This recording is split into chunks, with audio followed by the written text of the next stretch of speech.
안녕하십니까.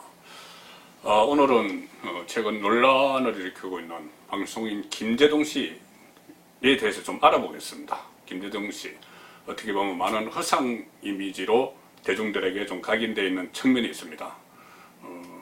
제가 그동안 여러 가지 취재 활동이나 또 여러 가지 방송 활동이나 하면서 김재동 씨에 대해서 다른 사람들보다는 조금 아는 게 더 있습니다. 자, 최근 고액 강연료 이것이 상당히 논란이 됐죠. 충남 아산에서 2번 하고 2번 강연하고 2,640만원, 충남 논산에서 1,620만원, 경기 김포에서 1,300만원, 서울 동작구 1,500만원, 또 서울 강동 1,200만원, 이런 식으로 계속 새로운 고액 강연을 했다는 내용들이 불거지고 있습니다. 벌써 1억 원대에 육박을 했고, 대부분의 강연은 문재인 정부 출범 이후입니다. 문재인 정부 출범 이전에도 몇 개 있었지만은 지금 문제가 되는 것은 문재인 정부 출범 이후고, 또 해당 지역의 지자체장, 기초지방자치단체장들이 다 민주당 소속입니다. 현재 정무비서관, 청와대 정무비서관이 지자체장을 했던 것도 있고, 다 민주당 소속이죠. 자, 여러 가지 논란이 있습니다. 지금 충남 쪽에 처음에 시작이 됐다가 서울까지 강연료 파문이 올라왔는데, 여러 가지 논란이 있고 문제점이 있지만은 제가 한 4가지로 정리를 해보겠습니다. 제일 첫 번째는 이 고액 강연이 지방자치단체에 집중이 되어 있다는 문제죠. 자, 이 지방자치단체에서 강연료를 한 번에 1,500만 원씩 지불을 하는데, 이것은 국비로 하든 지방비로 하든 이것은 전부 국민 세금입니다. 제일 처음에 문제가 됐었던 대전 대덕구에서 이것이 1,550만 원 강연료가 문제가 되니까는 그런 해명을 했죠. 그것은 구 예산이 아니고 정부 지원 예산이다. 그러니까 정부에서 따로 받은 예산이라는 얘기죠. 대덕구가 그렇게 뿐이 말할 수 없는 이유가 있습니다. 뭐냐면은 지금 논란이 된 모든 기초자치단체의 재정 자립도가 거의 10%, 20% 수준입니다.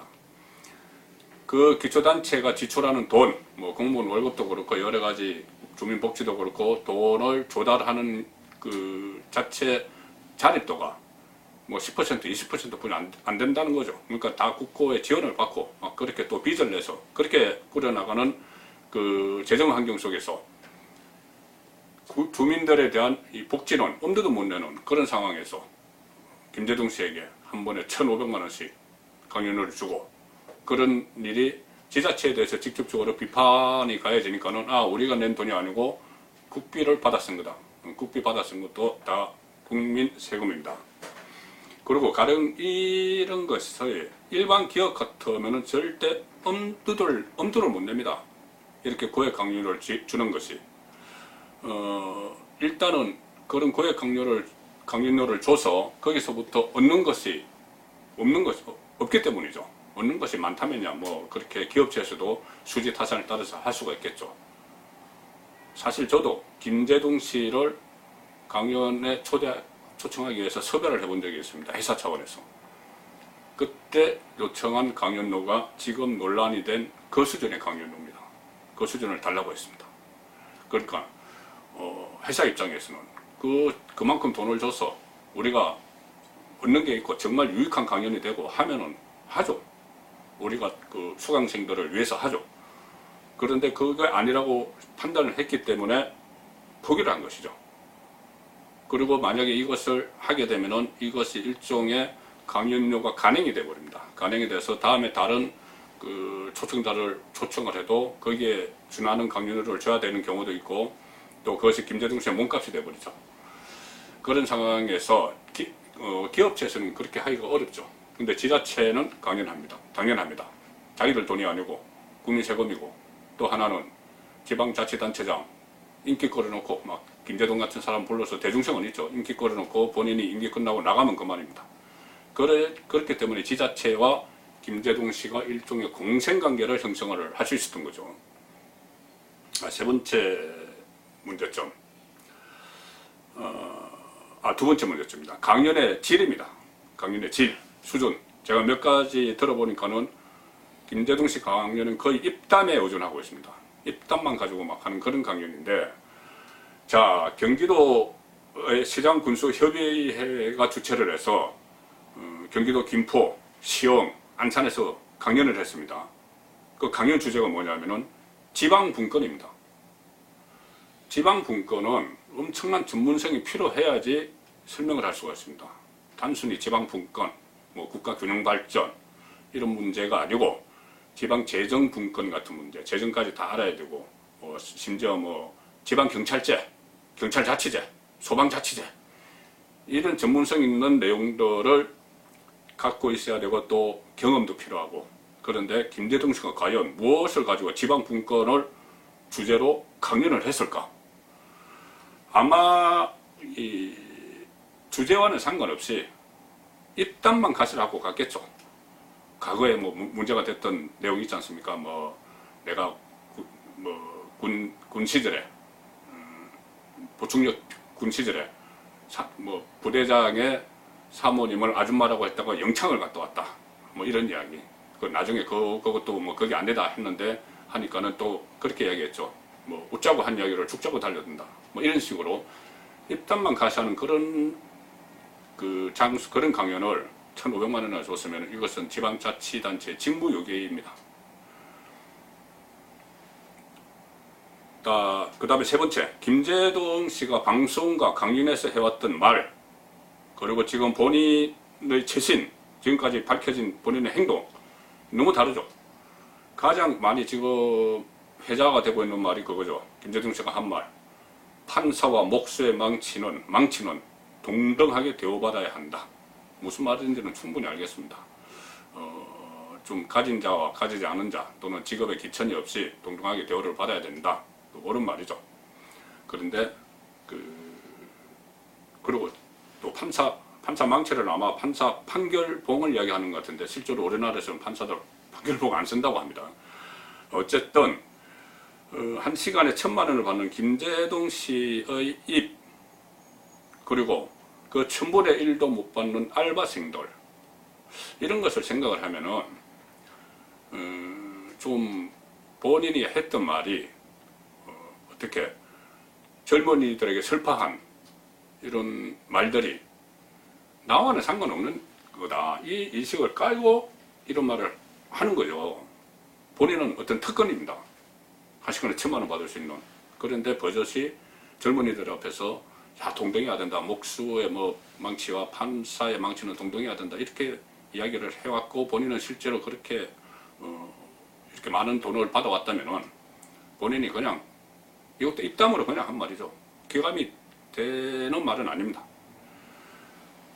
그리고 이런 모든 김재동 씨를 민주당 소속 자치단체장들의 앞다퉈 모셔가고 마치 어떤 개념 있는 연예인으로 다 인식을 하고 있고, 또 뭐 박근혜 정부 시절에 뭐 블랙리스트에 워낙에 블랙리스트에 올랐다.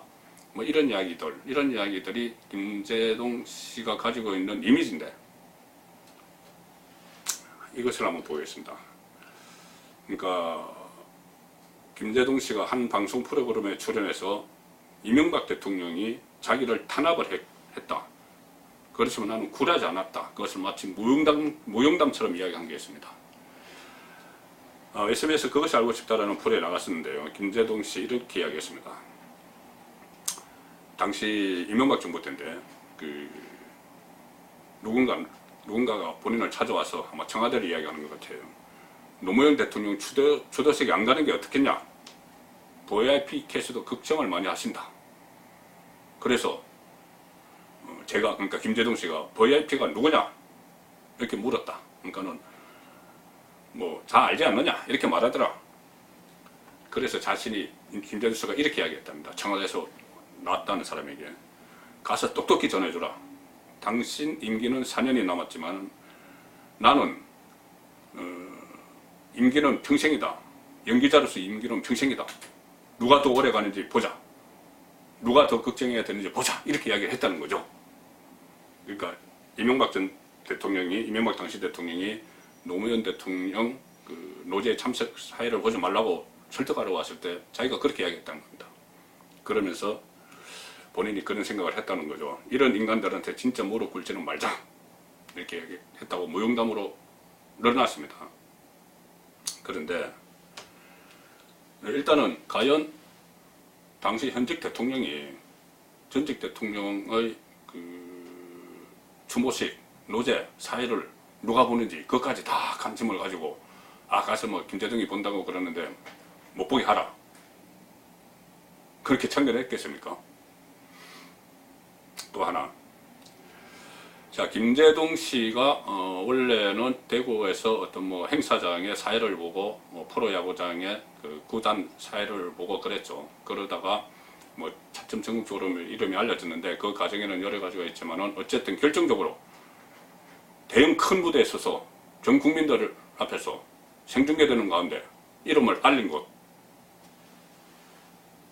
2008년 2월 25일 제17대 대통령 취임식 때입니다.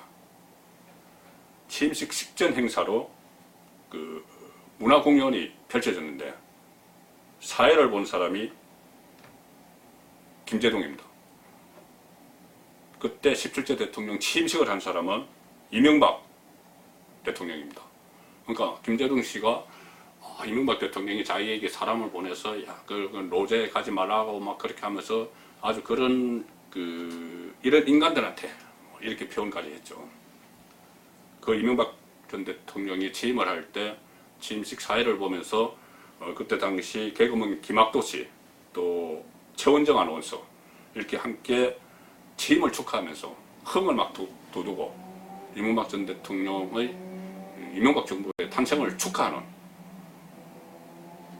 그런 행사의 사회를 봤죠.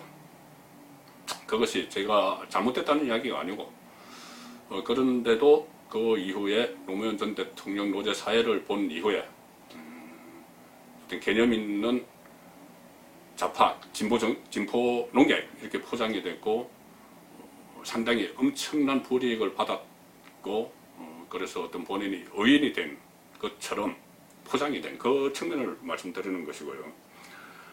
그러니까 어느 날 갑자기 씌워진 이런 허상 이미지로 문화계의 블랙리스트가 됐다는 거죠, 김재동 씨가. 그런데 지금은 문재인 정부 출범 이후에 문재인 정부의 문화계 화이트리스트의 최대 수혜자가 됐기 때문에 이 한 번 강연에 1,500만 원짜리 이 강연 문의가 쇄도하고 있는 것이죠. 민주당 자치단체장들부터. 그렇다면은 김재동 씨 때문에 방송 기회 또는 강연 기회를 놓치는 또 다른 문재인 정부 들어서 또 다른 문학의 블랙리스트가 뭐 어떤 페이퍼로 존재하는 건 아니겠지만은 그런 블랙리스트가 있는 것은 아닌지 그런 생각도 해봅니다. 송국근의 혼술이었습니다.